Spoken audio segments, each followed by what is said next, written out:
Salmo 39. Eis que venho fazer com prazer a vossa vontade, Senhor. É feliz quem a Deus se confia, que não segue os que adoram os ídolos e se perdem por falsos caminhos. Bom dia, mais uma vez, aos professores, alunos, funcionários e irmãs, e todos aqueles que neste momento possam estar chegando no nosso colégio. Louvemos ao Deus da vida pela graça de mais um dia que Ele nos oferece. Coloquemos todos aqueles que hoje estão celebrando o dom de suas vidas e por todos os nossos irmãos enfermos e enfermas, e por todos aqueles que também perderam seus entes queridos, que encontrem na graça, no coração de Deus, a força e a consolação.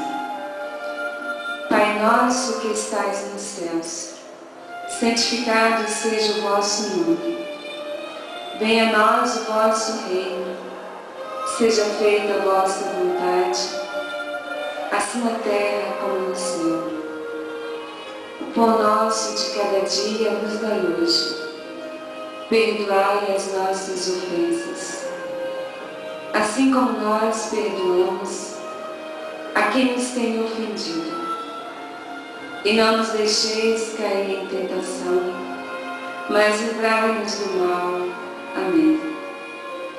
Que Maria, aquela que veio para fazer a vontade do Senhor, também hoje, como diz o Salmo 39, eis que venho fazer com prazer a vossa vontade, Senhor.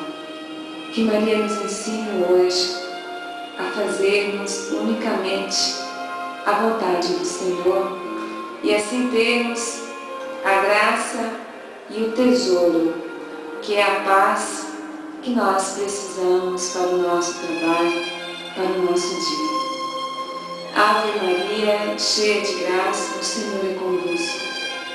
Bendita sois vós entre as mulheres, e bendito é o fruto do vosso ventre, Jesus.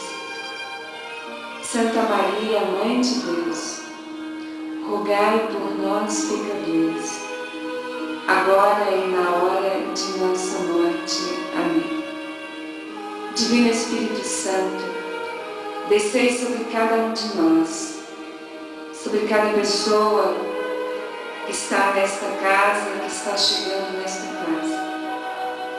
Que o nosso irmão internauta esteja onde estiver.